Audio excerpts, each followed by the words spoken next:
Hi there, this is Pride Weekly. We'll start with Monday. There are many style choices that should get you locked up, most of them Sam Smiths, but what's happened in Russia does seem a bit much. A woman's been jailed for 5 days there because of her rainbow earrings. She was convicted of displaying the symbol of an extremist organisation. Comes off the back of the international LGBT movement, which doesn't actually exist, being designated as extremist by Russia last year. Regina Djukoeva is an LGBTQ activist. She tells DW News queer people can't be repressed permanently. I think this law on extremism is for show, to frighten a certain group of people.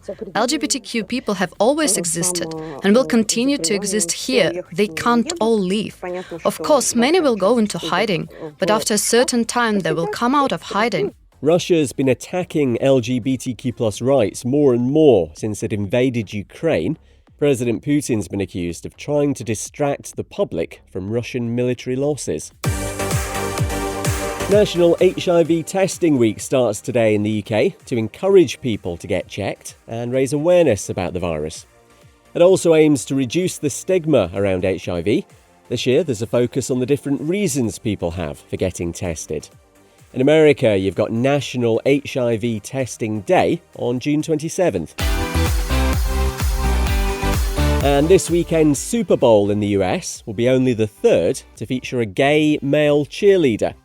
Jonathan Romero's part of the San Francisco 49ers cheer squad, and they play the Kansas City Chiefs on Sunday night. He says dance has always been his liberation and his happy place.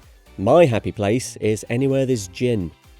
Jonathan's one of a growing number of male cheerleaders in America's National Football League. It's Pride Daily for Tuesday.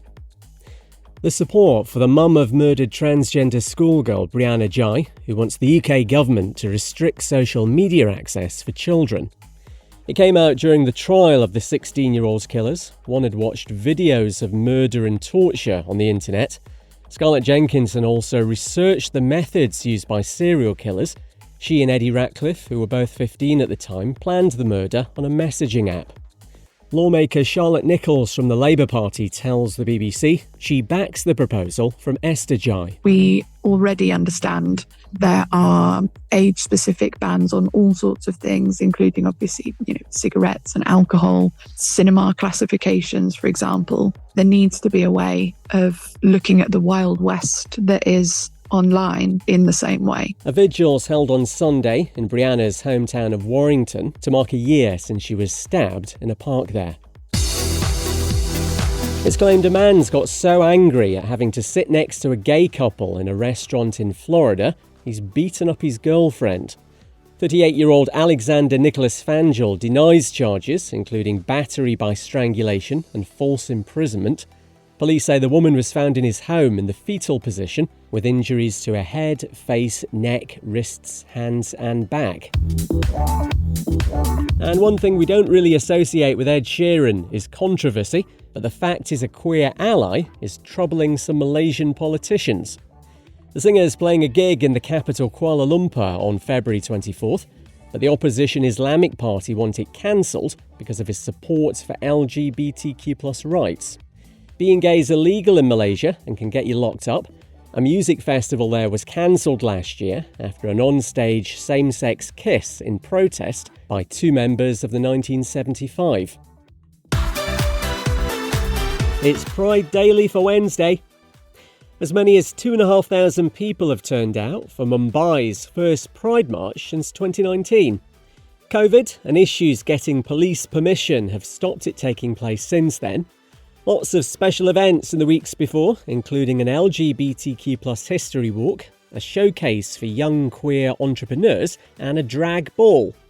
These marchers tell the Kateri YouTube channel what Pride means to them. People are finally finding the courage to step out, accept their own truth, accept truths of others, march for love. I feel amazing. I love coming for Pride marches. It's a lot of fun and there's just so much happiness in the air. Like you won't see so much happiness ever. The event included calls for marriage equality after India's Supreme Court decided not to legalise same-sex marriage last October. But the judges did say queer people shouldn't be discriminated against or face prejudice.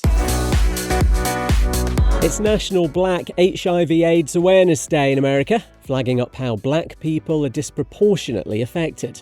They account for 42% of new HIV diagnoses, despite making up just 13% of the US population. Discrimination, poverty and stigma are seen as major barriers to testing and treatment. This year's theme is Engage, Educate, Empower. And a transgender cabaret venue in the US is closing after more than 25 years.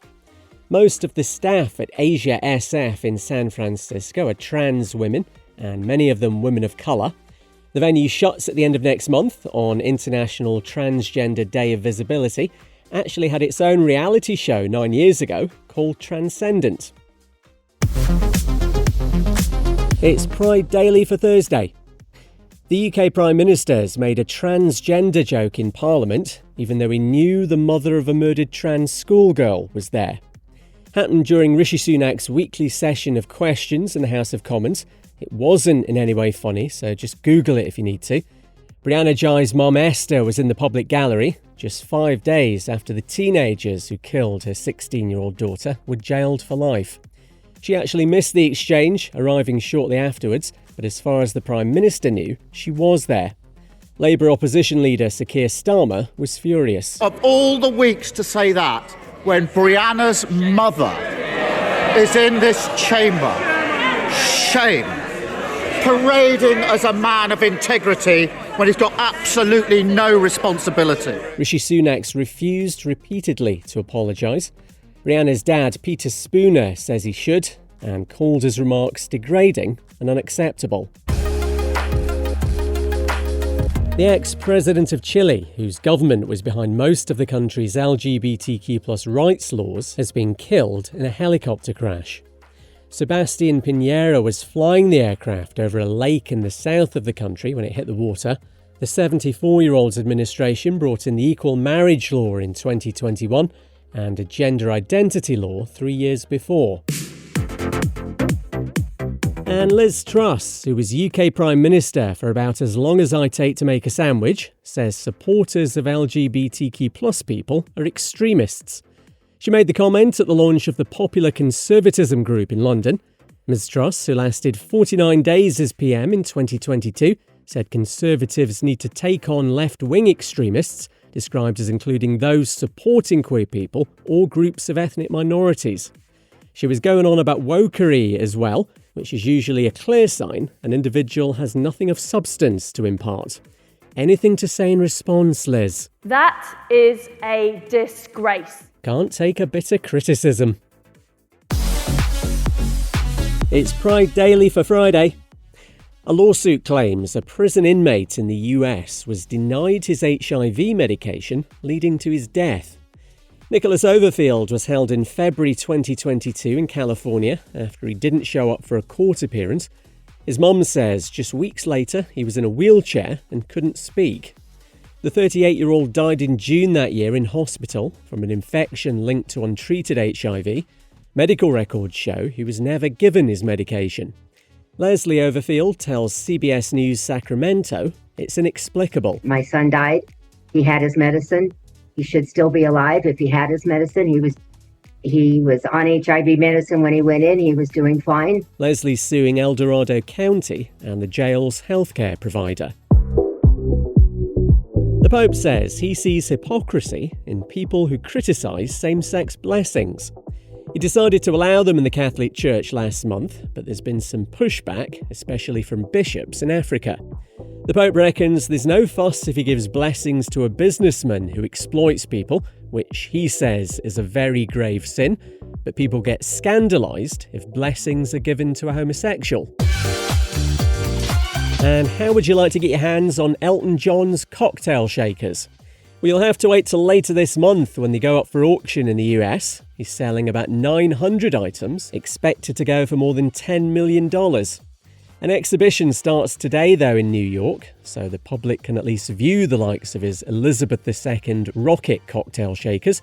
Also up for grabs, you've got some silver leather platform boots he wore for performances in the 70s, and a neon sign that says horny from a Las Vegas residency.